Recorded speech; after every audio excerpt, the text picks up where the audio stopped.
Hello!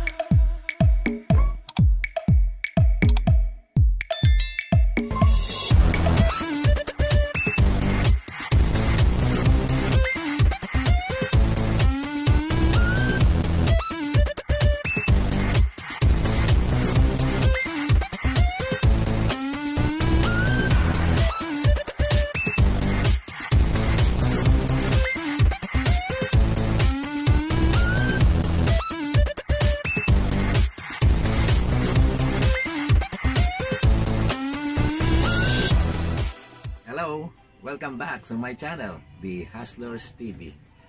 Sa mga bago pa lang po sa aking channel at hindi pa po nakakapag-subscribe, please subscribe at pakihit na rin po ang notification bell para ma-notify kayo at updated po kayo sa mga video na aking ina-upload. Ang video ko pong ito ay tungkol po sa mga stray cat. Napakarami na po naming alagang mga stray cat na ito po ay napadpad lang po sa amin, o let's say yung iba po ay talagang itinapon at inabanto na. Kami pong mag-asawa o aking pamilya ay hindi naming matiis na nakita namin sa ganong kalagayan ng mga pusa, kaya amin po itong inaalagaan. Panoorin nyo po ang video kong ito at tapusin upang makita nyo po ang mga alaga po naming stray cat. Bagamat hindi po lahat sila nakuha ng video, pero nandito po yung mga ilang stray cat po na aming alaga. Ayan ang aming mga ampon na stray cat. Kaya siyang kadami. Ayan, no? Tingnan mo mga ano yan, no? Oh, ang dami niyan. Bukod pa yung tunay naming alaga sa shop. Ayan, no? Mga stray cat lang yan. Naawa kami eh. Mga nagpuntahan lang yan. Yan, dami niya, no? Pinakakain ni Mrs. ng cuties tuna, mamaya yung sa shop naman. Nakakawa na akong pabayaan. Ang iba dyan ay ipinakapon na namin.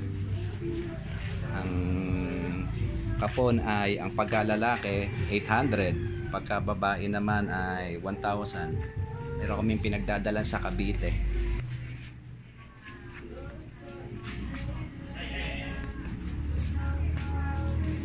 Ito naman yung nasa isang video ko. Hulya! Yeah, ito yung ginamot ko ng oregano na nakasipon. Yan, okay na siya. Healthy na ulit si Hulya. Meron din kaming 13 na aso na iba-ibang breed. Ayan, ganun karami ang alaga naming hayop. Yung nakakain namin dyan ay cuties tuna. Ayan, star. Ayan, ito si Kahil. Ayan, fighter yan. Ayan, pinakamalaki, dami sugat. Walang ginawa kundi makipag-away. Ito, papasokin naman natin ang bahay ng aming makulit na chow-chow na si Chrysler. So, ito si Popoy at si Chrysler. Hindi ko nakilala. Chrysler, o yan pa, mga alaga namin. Dami. Ayan.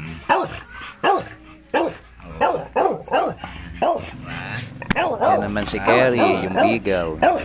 Halika na, Chrysler. Dito talaga ang lahi ng chow. Sobrang kulit. Pero si Popoy, mabait. Kobe! Oh! Hindi niya karami alaga namin pusa. O, yan pa kasi lalim pa. Oh. Ito bahay ng aming mga alaga. Sila na ang nakatira dito. Ayan. Dami niya, no? Oh. Ayan. Sa haba na experience namin sa pag-aalaga ng pusa, natutunan na namin ang pagka may sakit sila kung paano sila gamutin. At meron din naman hindi mo kailangan gamutin, pabayaan kasi sadyang malalakas ang resistensya ng mga pusa i-compare sa aso. Pusa kasi talaga sa gala yan. Isa kahit di pa siya gamutin. Isa nga, may mga pusa kaming nasasagasaan na hindi inaasahan dahil nasa tabing karsada yung aming lugar. bigla na lang sila nawawala ng mga 1 week to 2 weeks, yun, nagpapagaling. Kaya pala binansagan ng pusa ay siya mambuhay.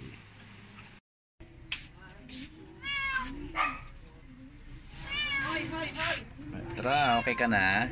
Okay na yung sagasa mo, yung pilay mo? Kasaan yan eh. Ito naman ang pinakamatanda naming pusa. Brutus. Si Jessie. Oh, Negra. Negra. Oh, yan si Cindy. Si Kulit.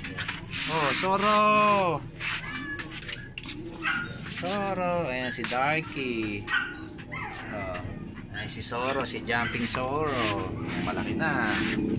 Oh, ito pa si Bakod. Bakod. Oh, yan ka na naman. Oh, Bakod. Ha? Siya yung isang nasa video kung nagsampa ng mga anak niya. Oh, si Daddy ni Soro. Oh, ayan. Oh. Ayan si Tirek. Nakakulong din. Hindi pa nakakapon. Ito naman si Darky. Ayan, may bago siyang mga kuting, 5. Hindi na naming alam ang bilang na aming mga pusa kung ilan na sa ngayon dahil padagdag pa ng padagdag. Ito naman si Una, the Siamese. Ayan, nakakulong din siya. At ang nag-iisang si Krokoro.